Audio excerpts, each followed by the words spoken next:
আসসালামু আলাইকুম বন্ধুরা, আজকে আমি দেখাবো আলু ভাজি করে রাইস কুকারে আলু ভাজি করব। তবে শর্টকাট পদ্ধতিতে কীভাবে করা যায়। আমি আসলে রাইস কুকারে চাল বসিয়ে দিয়েছি, এই যে মাত্রই আমি সুইচটা অন করে দিয়েছি। এই যে আপনারা দেখতে পাচ্ছেন, এক এই লাল বাতি জ্বলছে, কুকিং মোড।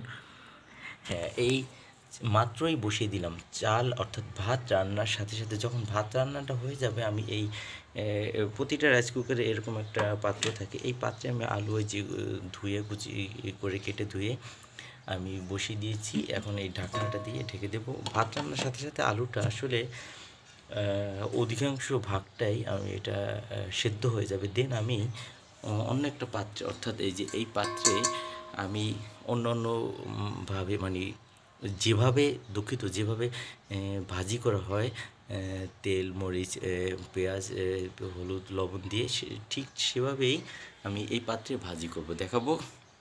অর্থাৎ ভাত রান্না হয়ে যাবে, সাথে সাথে আমার আলুটা প্রায় 50-70 ভাগ বা অনেকাংশে সেদ্ধ হয়ে যাবে। তো জাস্ট আমি এই তখন আমি ভাত রান্না নামিয়ে তখন এই পাত্রটা বসিয়ে দিয়ে আমি তেল দিয়ে আমি আলুটা ভাজি করে নেব। আমার এই একটি গ্রুপ অর্থাৎ অ্যালবাম খোলা আছে, যেখানে গ্যাস না থাকলে আগুন না থাকলে রাইস কুকারে কীভাবে রান্নার পদ্ধতি, এখানে আমার বিভিন্ন রান্নার সাথে সাথে এই যেভাবে ভাজি করেছি বিভিন্ন ভাজির প্রক্রিয়া দেখানো আছে। আর একটা বলে নিই আমি, আজকে ভিডিওটা একটু ছোটো করবো, অন্যান্যগুলো যেহেতু আপনারা দেখে নিতে পারেন।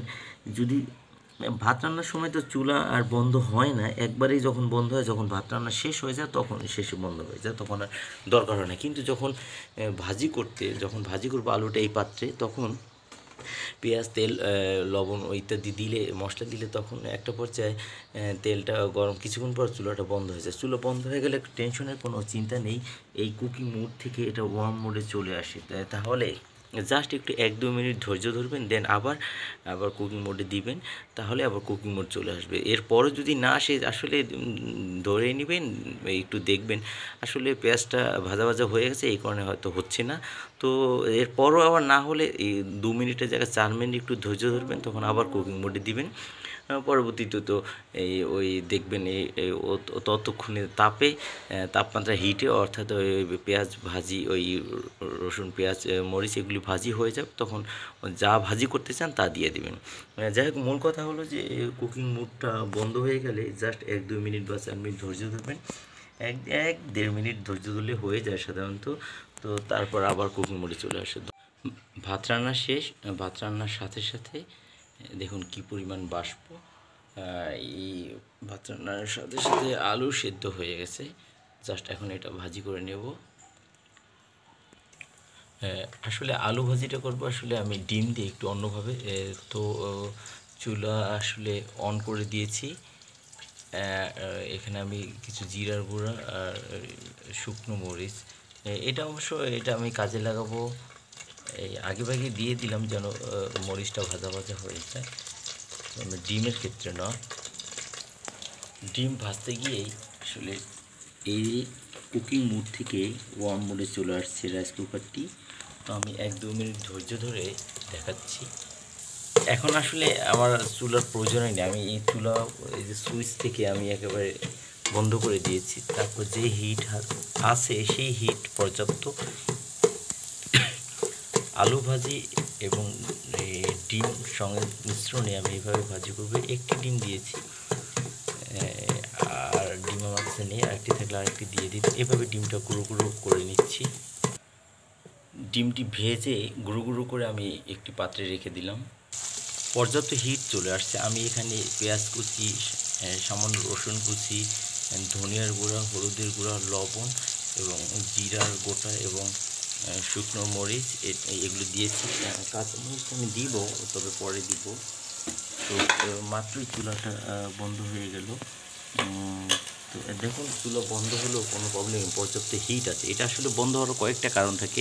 একটা তো জানেনই যে পানি শুকিয়ে গেলে, যেহেতু ভাত রান্না করতে পানি লাগে, তখন অটোমেটিক বন্ধ হয়ে যায়। যেহেতু এটা ভাত রান্না করাই যে একটা কুকার, রাইস কুকার, আর একটা হচ্ছে ওভার হিট একটা প্রোটেকশন, এটা ওভার হিট হয়ে গেলে বন্ধ হয়ে যায়।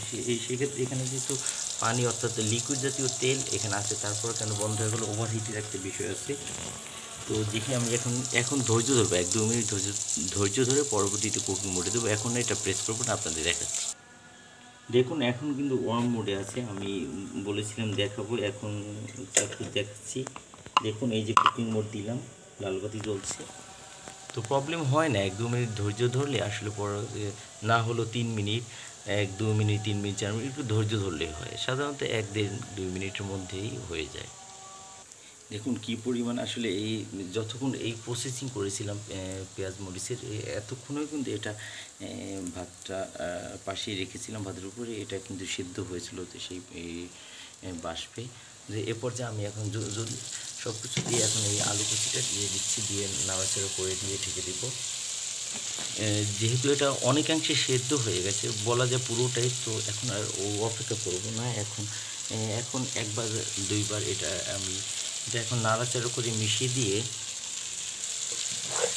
নাড়াচাড়া করে লবণ স্বাদ মতো লবণ দিয়ে মিশিয়ে দিয়ে 2-1বার ঢেকে রেখে অর্থাৎ এটার সাথে যেই তেল মরিচ এগুলি অ্যাডজাস্টেবল হওয়ার জন্য, তো তাহলে তারপর নামিয়ে দিলে হয়ে যাবে। এই জন্য আমি এখন কাঁচা মরিচ তারপর যেই ভেজে রেখেছিলাম ডিমটা আমি দিয়ে দিই। ডিম কাঁচামরিচ সব কিছু দিয়ে এখন আমি এটা মিশিয়ে নিচ্ছি। প্রথমে তেলের মধ্যে লবণ দিয়েছিলাম, আবার একটু লবণ দিয়ে নেড়ে নিচ্ছি। মিক্সিং হয়ে গেছে। চুলো কিন্তু আরেকবার কুকিং থেকে ওয়ার্ম মোডে চলে আসছিলো, অর্থাৎ নিভে গিয়েছিলো বা বন্ধ হয়ে গেছিলো, যেটাই আমরা বুঝি। তো সেক্ষেত্রে এখন আমি আবার এটা ততক্ষণে তখন এটা নিয়ে পিড়াপিড়ি করিনি আমি, ততক্ষণে নাড়াচাড়া করে সব কিছু মিক্সিং করে দিয়ে দিয়েছি যে ভেজে রাখা ডিমটাও। তো এখন দিয়ে দেখি এই যে দেখুন কুকিং মোডে চলে আসছে। তো এখন এ পর্যায়ে আমি এই ঢাকনা দিয়ে এইভাবে ঢেকে রেখে আবার 2-4 মিনিট পর ঢাকনাটা উঠিয়ে নাড়াচাড়া করে মিক্সিং করে এইভাবে 1-2বার নামিয়ে নাড়াচাড়া করে দিলেই হয়ে যাবে। ধন্যবাদ, ভালো থাকবেন। তো আমাদের শর্টকাট হলো এটা যে ভাত রান্নার সাথে সাথে আলুটা তো সিদ্ধ হয়ে গেছে, তো পরে এই ভাত রান্নার মাঝে তখন পেঁয়াজ কুচি অন্যান্য মরিচ পেঁয়াজ এগুলি কেটে নিলে তখন ভাত রান্না শেষ। এরপর তেল দিয়ে এইভাবে পেঁয়াজ কুচি এগুলি দিয়ে হলুদ মরিচ দিয়ে তেল লবণ দিয়ে পরে সেদ্ধ আলুটা এভাবে সেদ্ধ আলু কুচিটা দিয়ে দিলে 2-1বার ঢাকনা দিয়ে ঢেকে দিলে মিক্সিং হয়ে গেলে তো ভাজিটা হয়ে গেছে। এটাই হচ্ছে শর্টকাট। ধন্যবাদ, ভালো থাকবেন।